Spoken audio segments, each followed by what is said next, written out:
case. Good afternoon, I'm Lester Holmes. And I'm Linda McLennan. It's what most of us would like to think that we would do, protect our home from the surprise of intruders. But in West suburban Maywood last night, the intruders were young teens, and so was the young man who was home alone at the time. Guns made that situation deadly and forever changed 4 young lives. Channel 2's Mike Parker has the story. Just before midnight last night, police say 3 teenagers with guns came to this house intending to rob it. The 3 broke the store door glass, then pried open the front door. But the house wasn't empty.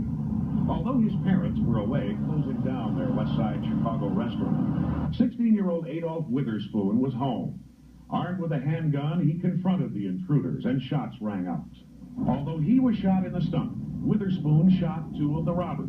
One was killed, the other wounded. The third fled the scene.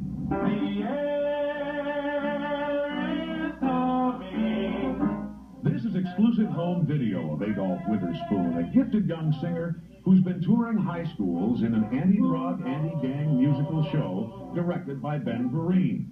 He recently won a music conservatory scholarship.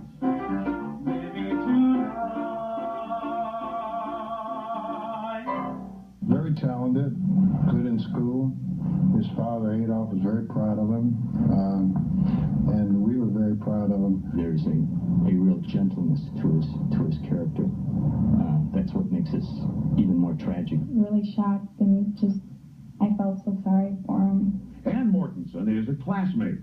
In a recent Walter High School production of Wizard of Oz, she played Dorothy, and Adolph was the Tin Man.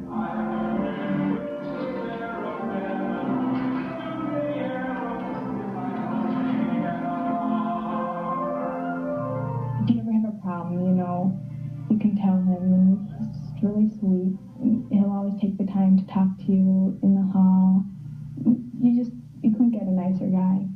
Although Adolph Witherspoon's parents declined to appear on camera, his father did tell me he is very concerned about the traumatic effect this incident might have on his son in the future. And he asked me through his tears, when will this stuff come to an end? In Maywood, Mike Parker, Channel 2 News. Adolph Witherspoon is in stable condition at Loyola University Medical Center and is expected to fully recover.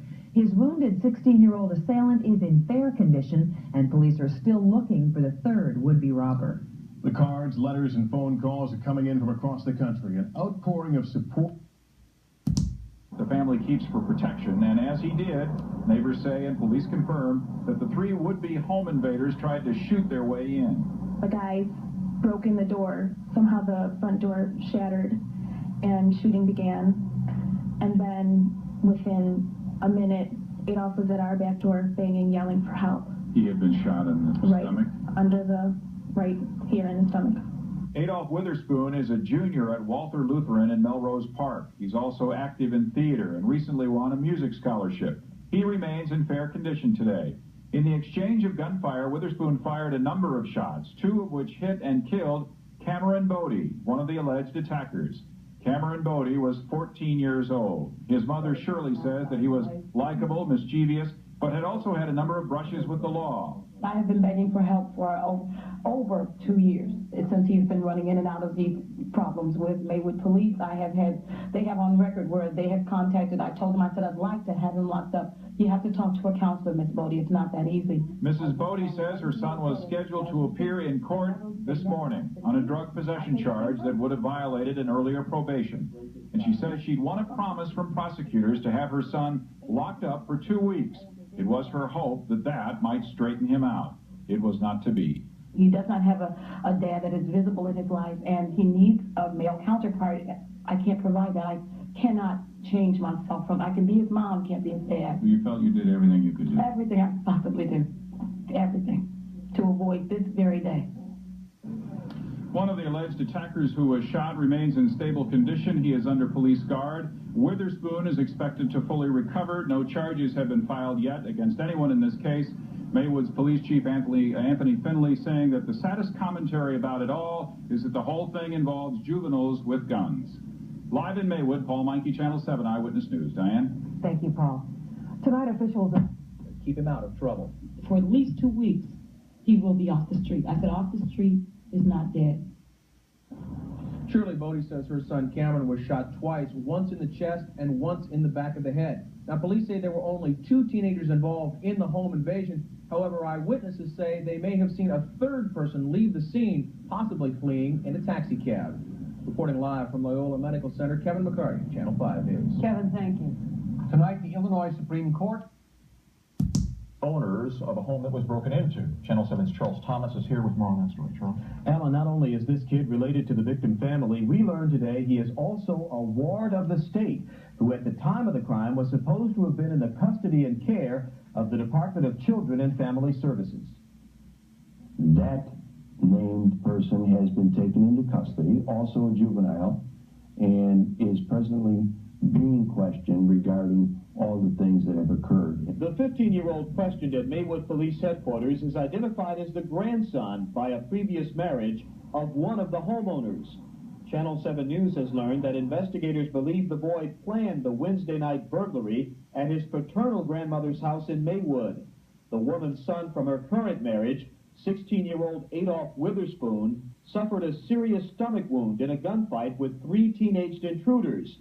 He shot and killed 14-year-old Cameron Bodie, wounded a 16-year-old who reportedly was paralyzed, and chased off a third intruder, believed to be his mother's 15-year-old grandson. We tried to get him counseling, but he didn't want it. Catherine McBee is the 15-year-old's maternal grandmother, who had been his legal guardian until this month. The pile of papers are records of the boy's criminal history for this year alone, during which he has been charged with armed robbery, theft, battery, and drug violations. In mid-October, he was sent to the Cook County Juvenile Detention Center on a charge of possession of a sawed-off shotgun. According to court records, on November 1st, the Department of Children and Family Services became his legal guardian. The boy was released from the detention center around the same date, and by late this afternoon, DCFS officials had not determined how they lost track of him. How did that happen? I have no idea. I've been trying to find out myself, but I can't get any answers. Catherine McBee gave up the guardianship of her grandson because she thought DCFS could do a better job keeping the boy confined and under control. Within the past hour, DCFS spokesman Scott Hamilton confirmed the agency had taken control of the boy November 1st, but still had not ascertained the boy's whereabouts within the system for the past couple of weeks. At this hour, an internal investigation is underway. Alan, Diane? Thank you, Joe. Well, some parents and youngsters in Beloit, Wisconsin are